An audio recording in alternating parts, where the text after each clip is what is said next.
Alright guys, so everything you see here is what I've worked on since last video.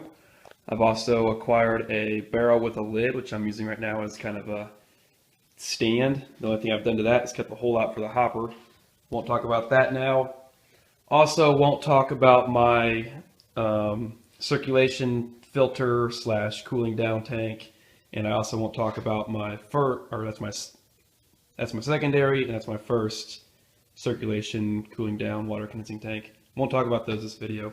Just going to talk about two things, and that is first off, my air intake system and how it's going to connect to my hopper. And then I'm going to talk second about a shaker grate system, which I don't have on there now. That'll come into a later clip. First, like I say, a good place to get pipe for this would be for like the things I'm going to use. That used to be a 10-foot section. Now it's probably about 9-foot section of 2-inch automotive exhaust pipe. I just went to a custom exhaust shop in my area and picked it up for $25. Probably got ripped off by a little bit, but the only other thing I could think to use is fence posts, galvanized fence posts, which I couldn't find any of, and I went to Menards and Lowe's and they didn't have any, so had to go with that. Anyway, the only thing you've seen me work on so far on this is this right here. It should look familiar. It's the hearth zone, also known as the combustion zone and the reduction zone. All I've done to that since last video is added 5 2-inch beads to connect the top of this rim to the bottom of the rim. I don't think I've ever said it before, but this rim, so imagine you took this part, this top part, and then took it off and then stuck it on the bottom of this right here. So it used to be a tire rim. I don't know if I ever said that for some reason. But anyway, all I did was I put 5 2-inch welds around there to keep it nice and sturdy. I don't think I need to seal up every space because there's plaster in there. A few inches of plaster to keep it sealed up and everything. And not to mention, these welds are so dirty because when I was welding on top of the plaster, it just makes it, since there's a really thin seam of plaster in there, it really contaminates the weld. So I just didn't think it'd be worth it to seal up the entire thing with weld anyway when it's not going to be like airtight. This needs to be good enough to hold it. And then all I've done so far after that is I double layer welded the hopper to the top of the reduction and combustion zone. I did that so there'd be no gas leakage from the inside of the barrel into the combustion zone. That way all my gas getting into the combustion zone came through my air intake. So let me go over the air intake right now. I made this as, I guess, work-withable as possible. It's going to kind of go like this, down into my combustion area. It's going to stick out that hole in the top like that, and I'll show you it inside the tank in a minute after I go over a few things. So the gas is going to come in right there, out from the outside world, go into my hopper through that hole, or not going to my hopper, we're going through that hole, go down this tube, down that, and that's my nozzle right there, my single nozzle, which is for a, I would say like 7 horsepower to 15 horsepower engine. I would use an inside diameter nozzle of 0.75, and this is for a single nozzle system. And then if you're using anything like under 7 horsepower, I would go with a 0.5-inch nozzle. And anything bigger than that, I don't know what to tell you. Maybe look at the chart in my first video and kind of figure out what the surface, I guess the area of the nozzle is, and figure out how big that would correspond with one nozzle. Because the chart in my first video, it said on a normal invert they recommend 5 nozzles that are 0.3 inches in diameter and stuff like that, but that eliminates the need for all 5 nozzles and simplifies it down to just one that's a lot bigger in diameter. Hopefully that makes sense to you. So essentially, here's the picture from my first video. This is what I'm talking about right now, except for that this is wrong. This right here, this air nozzle right here, will go inside the hopper and then out, not outside the hopper and up. So basically, This is pretty accurate of how it is. There's the reduction zone. This is the part you've seen me build. And then right here is what I just showed you. It's going to go up and then out of the hopper. Hopefully I'm making that real simple. So let me put it inside the hopper real quick. Actually, you know what? I got a couple more things to say about this. Real quick. This right here, this part will be welded in and sticking out of the hopper, and this elbow will come down. It comes down to about right here, where this pipe inserts over it, and this little set screw holds it in. That allows me to remove this whole bottom section out of the hopper. If I need to replace the nozzle, then I will. And then also to replace the nozzle, this right here unthreads from this pipe, or this pipe unthreads from this. I've coated it heavily in axle grease so that I can just unthread it. That way, when this nozzle burns up, I can just build a new one, put it back in, and have it back in my gasifier in probably about 30 minutes. So let me show you how it looks on the inside. Put it inside of there.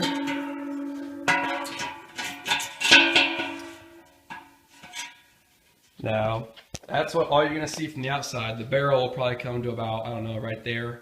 So that'll be sticking on the top of the barrel, and that's all you'll see coming up. This, once again, will be welded around here. That'll be welded in there and will be permanent and solid. And then this part, let's see, get my flashlight oriented right. There we go. As you can see, that whole part you see will be able to come out from the set screw down. So you can see my little spacer in there is holding it center, and you can kind of see how the nozzle is pointing straight into the center of that cone. It doesn't go down inside the cone. It does a little bit, but about 0.5 inches down inside that cone. So, I'll give you a little side view. I know I'm going over this pretty thoroughly, but so the cone's top is like right here. That nozzle sticks down to like right here, just inside the cone. So all this area down here inside the cone goes like this a little bit. It's all where the combustion is going to be happening. So hopefully that's really simple and clear to you. I'm probably going to be lighting it from the top, so I don't think I need an outside, I don't think I need like a lighting port right here to come out of the barrel and everything. I think I'm just going to light it from the top, drop a piece of burning paper down there, and then have one air nozzle to adjust everything with. If that doesn't work out, I can always take this out. I can always remove this whole thing because my barrel is where it's going to be welded into the top of the barrel, but I can always remove the lid of the barrel and work on it from there. So I guess I'll cut into the next part of the video where I will be doing Alright guys, so as you can see I have the shaker grate attached to the bottom. The purpose of the shaker grate is to catch all the ash and keep it from just falling out of the pipe in there. If you can see this, use your imagination. The reduction zone pipe comes up right here like this and doesn't quite touch, because this will be upside, like this is upside down right now. So this shaker grate will be hanging off about 3/4 of an inch. That way I can shake it and the ashes will fall through these holes in the top. Now I just pretty much drilled a bunch of holes in the bottom all willy-nilly. It's a little bit of a pattern as you can see, but I just made it so I just felt comfortable with the amount of holes down there. Now when I bought this pan, for some reason when I tapped on it I was like, oh yeah, that's steel, but no, it's aluminum. Because when I was drilling into it, I was like, wow, this is really easy to drill into. And then I tested it with the magnet. I was like, wow, I'm pretty stupid. I can't tell steel from aluminum. So we're going to see how the aluminum pan works. And that's one. And I was like, and also, as you can see here, I was like, screw it, it's aluminum. I'm going to weld on it. So with steel wire. So hopefully that holds up. This pan for sure will get replaced, but I guess it's just another piece for me to test with. I got it for 99 cents from Goodwill, so who really cares? I mean, I'll be taking this whole thing out anyway to replace the bottom reduction zone. So I guess right now I'm just building it to test. As you can see down here, the way I connect it to the bottom of the hopper, simply by bending nails, welding them in there, and kind of making them like little loops. This does sit flat on the top. It is even all the way around. I made sure of that, that I had the chain link all the same length, and that I welded them all the same length down from the top and everything. So it is I don't know, level. When it hangs there, it hangs level. So here's just a little update on what I've done so far and how I'm putting the hopper onto the barrel. I originally thought I was just going to weld it straight to the barrel, but the barrel is pretty thin material, and I'm afraid that if I weld straight to the barrel, I'll burn through a whole bunch at the welder and it'll be a terrible weld. So what I did is I made kind of a, I don't know, a piece that I can weld of good size metal, good thickness metal. I can weld that real easily to this, to the hopper, and then I can take these screws out. I've got these screws in there right now so that when I weld, it doesn't warp this metal too much. But after I weld it to the hopper, I can fill this gap in here with my silicone. This right here, fire block sealant. Got it from Lowe's for like $5. So I'll weld this all up with these screws in here to keep this metal from warping too much.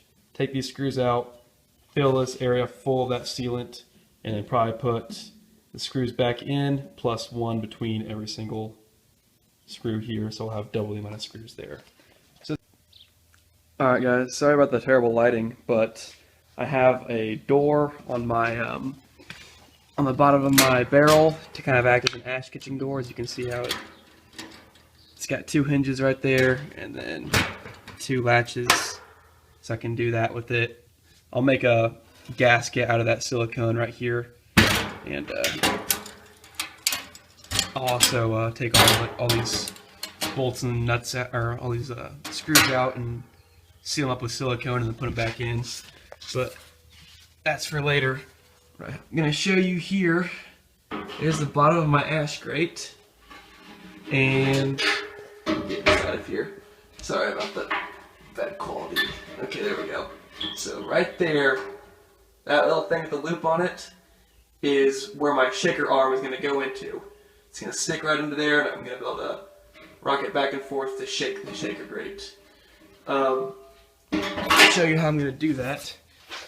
And this arm is going to go into that loop. As you remember, that loop like this, it comes off the shaker grate, it's going to go in there. And then when I shake this down here, it's going to bang against the sides of that loop and be able to shake the grate for me. So the way I'm sealing it is I'm going to cut a hole in the barrel the size of this pipe right here, and I've welded a cap on the end of this pipe. Just like that, I've welded a cap on the end of the pipe, has a hole going through there, and I'm filling the inside of it with sand and axle grease, and I'm just mixing in there really well. That way it kind of, I'm attempting to create an airtight seal. I don't know though.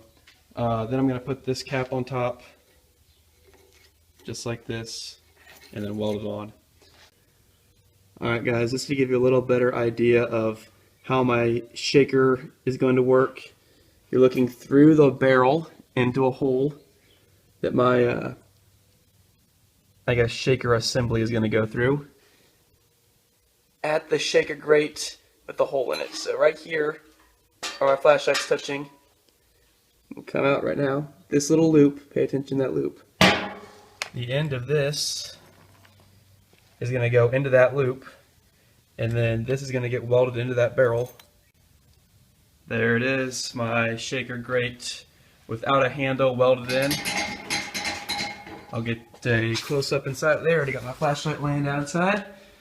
So there's my shaker grate. There's the linkage going into it, as you can see. When I shake it back and forth, the grate shakes back and forth. That was a lot simpler, simpler to build than I thought it would be. So now that I've got that done, the only thing left to do is really take all these out, unscrew them a little bit, and squirt some silicone in all my screw holes in here, including squirt silicone underneath all these hinges and latch holes and everything. And then I'm going to make a gasket around this part using silicone, and I'm going to put a paper towel over top of it so it doesn't combine my door to my barrel. So I'll put a paper towel in there, and then what that will do is when I squeeze this down, it'll create a gasket with a silicone gasket around there without connecting, or without like sticking my door to my barrel. So I gotta do that, gotta coat that in axle grease right there in that little hole, and I got to put silicone underneath here and put more screws in, and maybe make a silicone gasket like the door down there with this one, but this one's pretty sealed, but I'll still do it, and then make a way to adjust my air intake. But other than, and obviously make a gas output somewhere on this thing so it can go into my what is that called? Circulation, water condensing, ash catching, tar condensing tank. So pretty much the main part of the gasifier is pretty much done. Not that much left to do to finish it up. So I guess in my next video I'll probably have it connected to that tank and probably connected to that, and I'll explain how those two things work in that video. So I guess thanks for watching. You know the drill. Comment, rate, subscribe, and if you have any questions, really do comment, because I'll do my best to answer them. All right, thank you.